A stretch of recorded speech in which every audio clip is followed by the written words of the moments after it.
Seguimos en un buen día en el magazine de las mañanas de Chaco Televisión. Estamos hasta las 12 y vos te podés comunicar con nosotros. Envíanos tu mensaje al 3624747919 y leemos tu mensaje en pantalla. Dale, queremos saber dónde estás, qué estás haciendo, desde dónde nos estás mirando, en el interior de la provincia del Chaco, desde qué repetidora, por ejemplo. Así que, bueno, hacenos parte. 3624747919 es la forma de comunicación.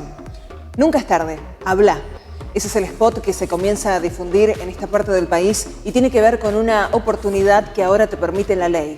Denunciar un abuso así hayan pasado muchos años, porque todavía estás a tiempo de contribuir para que se haga justicia. Acerca de esto y de temas vinculados a una problemática tan triste, tan dura, pero a la vez tan presente como es la del abuso sexual infantil, vamos a hablar con una asociación que viene trabajando de manera verdadera, real, tangible ante esta problemática. Por eso vamos a darle la bienvenida a la Asociación Adultos por los Derechos de la Infancia y a dos personas que no se han quedado en la instancia del duelo, han evolucionado a la instancia del propósito. Así que con un fuerte aplauso los recibimos. Ellos son Sebastián Cuatromo, Silvia y Seba. ¿Cómo están? Bienvenidos al programa. Muchas gracias por estar acá.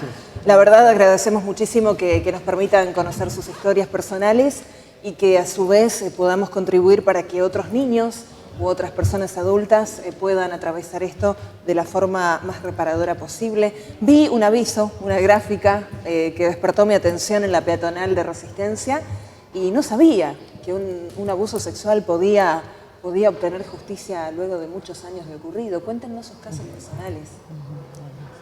Bueno, mi nombre es Sebastián Cuatromo.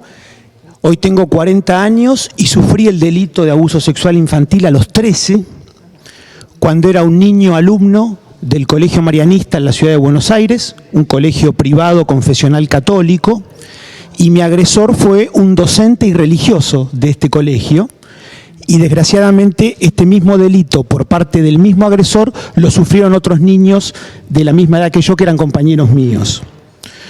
Durante 10 años sobrellevé esta injusticia en silencio, sin poder ponerla en palabras, sin poder pedirle ayuda a ningún adulto, ni en mi familia, ni en aquel colegio, ni en ningún otro ámbito. Recién pude hablar de lo que me había pasado una década después, siendo mayor de edad, y en ese momento tuve una sensación, una necesidad muy fuerte de tratar de buscar justicia y reparación por lo que había sufrido, y así fue como presenté una denuncia en la justicia, estoy hablando del año 2000, que originó una causa penal en el ámbito de la justicia nacional con sede en la ciudad de Buenos Aires, causa que luego me significó una larga lucha, pero que en el año 2012 tuvo una instancia de juicio oral y público, donde quien había sido mi abusador más de 20 años atrás, el ahora ex hermano marianista Fernando Picciocchi, fue juzgado y condenado a 12 años de cárcel por el delito de corrupción de menores calificada reiterada. Y en esa ocasión, del juicio oral y público del año 2012, yo pude hacer pública mi historia a través de distintos medios periodísticos, con el sentido, con el objetivo de que todo aquel sufrimiento de mi infancia, de la adolescencia y mi larga historia de lucha como adulto en búsqueda de justicia y reparación pudiera servirle a los demás, pudiera tener un sentido colectivo. Y afortunadamente fue tan buena la repercusión colectiva de mi historia, del juicio, de la condena, que con algunas de aquellas personas que se empezaron a contactar conmigo en ese momento, conformamos este colectivo de adultos por los derechos de la infancia, con el que venimos desde hace 4 años recorriendo el país, brindando y compartiendo nuestros testimonios.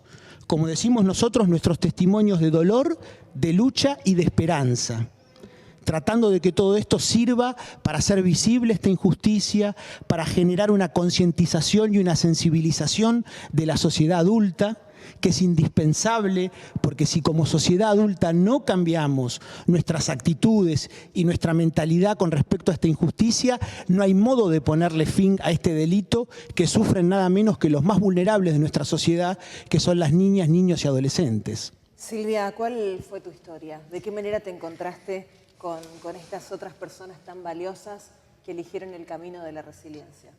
Mi historia, en verdad, nació... Yo primero, bueno, fui abusada también en la infancia, sufrí abuso sexual en la infancia, pero en verdad yo lo que hice con ese abuso fue dejarlo en el pasado y realmente no... dar vuelta la página, bueno, todo lo que nos invita a la sociedad, ¿no? Que es habitualmente dejarlo atrás, seguir para adelante, Claro, hacer tu vida. Y a veces hasta por culpa, ¿no? Tal cual, tal cual. Es un delito muy particular en el cual la víctima se siente culpable. Pocos delitos la víctima se siente culpable, ¿no? Y en este delito las víctimas cargamos con la culpa. Es eso lo que nosotros queremos revertir con esto, ¿no? Hemos sido víctimas de un delito y los únicos culpables son los abusadores y sus cómplices, ¿no? Si existen culpables. Pero bueno, en mi caso yo negué mi abuso en el sentido de que negué el dolor que eso significa, el dolor que uno acarrea cuando le pasa esto en la infancia. El tema está que pensé que había quedado en mi pasado y en el año 2009 viene la hija mayor del padre de mi hija a decirme que él había abusado de ella. O sea que yo ahí en ese momento me di cuenta que el abuso sexual no había quedado en mi pasado, que me había casado con un abusador, que había tenido mi hija con un abusador y que de hecho tenía que hacer algo para cuidar y defender a mi hija a partir de ese momento. Y eso a mí me cambió realmente la vida. Es un momento bisagra en el cual me doy cuenta que tenía que trabajar muchísimo mi propia infancia, mi vulnerabilidad y mis dolores y demás para poder defender a mi hija que en ese momento lo estaba necesitando. Y ahí empecé a buscar otras madres que estuvieran en la misma situación, porque realmente asumir como mujer que el hombre que vos elegiste es abusador de menores es algo muy doloroso, realmente es una experiencia imposible de poderle poner palabras a la sensación. Entonces yo quería juntarme con otras madres para poder ver a ver cómo hacíamos para seguir la vida adelante y cómo hacíamos además para proteger a nuestros hijos. Y en ese contexto después lo conozco a Sebastián, porque bueno, yo estaba formando el grupo de ayuda de pares de madres y lo conozco a Sebastián, que venía con su lucha como sobreviviente adulto y así nació este colectivo que tiene, como nosotros decimos, dos patas. Una es el grupo de ayuda de pares, que lo seguimos haciendo todos los sábados del año. O sea, cuando nosotros viajamos, los compañeros en Buenos Aires siguen con el grupo. Todas las semanas nos reunimos sobrevivientes de abuso sexual en la infancia y madres y otros adultos protectores a hablar del tema y a compartir esto que nosotros decimos que son nuestros testimonios, nuestros recursos y lo sanador que es hablar. Porque vos pensás esto, que es un delito que la mayoría de las víctimas acarreamos con décadas de silencio. Entonces, la posibilidad que da el grupo de ayuda de pares es el poder empezar a hablar y a reconocerse como esto, como una víctima con sus dolores. Y a la vez, la otra pata nuestra que tiene que ver con esto de la visibilización y que tiene que ver con que nuestras historias sirvan para darle voz a los niños que hoy están pasando por esto. Muchas gracias, Silvia, por compartir con nosotros también tu valiosa historia, testimonio que a la vez puede disparar tantos otros casos que permanecen ocultos allí en la vergüenza y en la culpa.